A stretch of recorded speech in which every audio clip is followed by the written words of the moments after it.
Assalamualaikum warahmatullahi wabarakatuh. Bismillahirrahmanirrahim. Alhamdulillahi wa kafa wassalatu wassalamu ala sayyidina Muhammadin al-Muktafa wa ala alihi wa ashabihi ahli siddiqi wal wafa amma ba'd. Sobat kalamku yang dirahmati oleh Allah Subhanahu wa taala, alhamdulillah pada kesempatan kali ini saya akan membahas satu buah tema, yaitu hikmah tayammun atau mendahulukan yang kanan. Tayamun atau mendahulukan yang kanan di saat melakukan aktivitas atau hal apapun, ini merupakan salah satu ajaran, salah satu tuntunan yang ada di dalam agama Islam. Ini menunjukkan bahwa agama Islam adalah agama yang sempurna. Kenapa? Karena Islam mengatur segalanya, tidak hanya mengatur urusan ibadah, bagaimana sholat, cara zakat, cara puasa, akan tetapi Islam juga mengatur segala hal, mulai dari yang kecil sampai yang besar, bahkan yang sepele pun seperti halnya tayamun ini disinggung di dalam agama Islam. Bagaimana saat kita masuk toilet, ini kaki kiri dulu atau kaki kanan. Saat kita masuk masjid, ini pakai kaki kanan dulu atau kaki kiri. Kesemuanya ada di dalam agama Islam. Inilah kesempurnaan agama yang dibawa oleh Rasulullah Shallallahu Alaihi Wasallam. Di dalam kitab Ibanatul Ahkam, dalam bab wudhu ada sebuah hadis yang menerangkan bahwa Rasulullah Shallallahu Alaihi Wasallam ini senang memulai dengan yang kanan terlebih dahulu. An Aisyah radhiyallahu anha qalat, kana Rasulullah Shallallahu Alaihi Wasallam yu'jibuhu tayammun fi tanaulihi wa tarajjulihi wa tuhurihi wa fi sya'nihi kull. Dari Aisyah radhiyallahu anha, Rasulullah Shallallahu Alaihi Wasallam tenang memulai dengan yang kanan. Dalam masalah apa? Fi tanaulihi, dalam memakai sendal ini Rasulullah tidak memakai secara bersamaan, akan tetapi memakai yang kanan terlebih dahulu. Wa tarajjulihi, dan saat menyisir rambut atau merapikan rambut, ini Rasulullah juga memulai dari sisi kanan terlebih dahulu. Ini sekaligus menunjukkan bahwa Islam juga mengajarkan bagaimana menjaga penampilan, menjaga kerapian. Wa tuhurihi, dan saat bersuci ini Rasulullah juga mencontohkan memulai dengan yang kanan.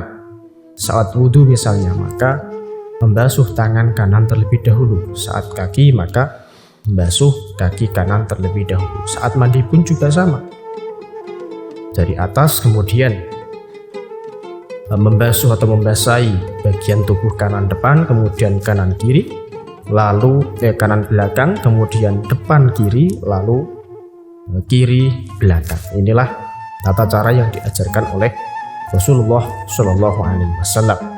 Wa fi sya'nihi kulli, dan di segala apa yang dilakukan Rasulullah memulai dengan yang kanan terlebih dahulu. Akan tetapi di dalam kitab Ibanatul Ahkam dijelaskan bahwa meskipun bahasanya di setiap aktivitas, tapi ada batasannya, yaitu hanya pada hal-hal yang dianggap baik, yang dianggap mulia oleh syariat.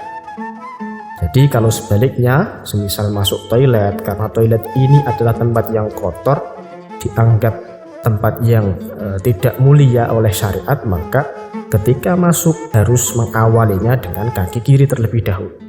Kalau masuk masjid, kaki kanan, karena masjid ini mulia. Tapi kalau keluar, yang mana status luar masjid ini tidak lebih mulia daripada masjid, maka menggunakan kaki kiri terlebih dahulu. Nah, lalu apa hikmah daripada tayamun itu sendiri? Yang pertama, tafa'ulan ayyakuna fa'iluhu min ashabil maimanah. Di dalam keterangannya di kitab Ibanatul Ahkam, bahwa hikmahnya yang pertama adalah berharap semoga kelak ketika meninggal digolongkan oleh Allah Subhanahu wa taala sebagai golongan kanan. Golongan kanan itu siapa? Yaitu golongan yang dimasukkan surga oleh Allah Subhanahu wa taala, sebagaimana dalam surat Al-Waqiah, ashabul maimanati ma ashabul maimanah. Karena manusia ketika meninggal Ini sebagaimana kebiasaan hidupnya. Kalau hidupnya biasa melakukan kebaikan, maka insya Allah meninggalnya juga dalam keadaan baik. Kalau hidupnya selalu mendahulukan yang kanan saat memulai aktivitas yang baik, maka kelak saat meninggal insya Allah juga akan digolongkan oleh Allah sebagai golongan yang kanan. Ini hikmah yang pertama. Yamutun nasu ala ma asyufihi wa yuhsyaruna ala ma matu alaihi. Manusia meninggalnya sebagaimana kebiasaan hidupnya, dan ketika dibangkitkan maka akan sesuai dengan bagaimana meninggalnya. Hikmah yang kedua, dengan melakukan tayamun maka menyelisihi apa yang dilakukan syaitan. Karena setan saat makan atau saat minum ini menggunakan tangan kiri. Nah, tentu sebagai muslim yang baik akan menyelisih hal itu, mengikuti apa yang diajarkan oleh Nabi, yaitu memulainya dengan yang kanan. Inilah diantara hikmah ketika melakukan tayamun, sebuah ajaran yang ada di dalam agama Islam. Kalamku, kajian Islam Qudsiah. Jangan lupa ya, subscribe, like, dan komen.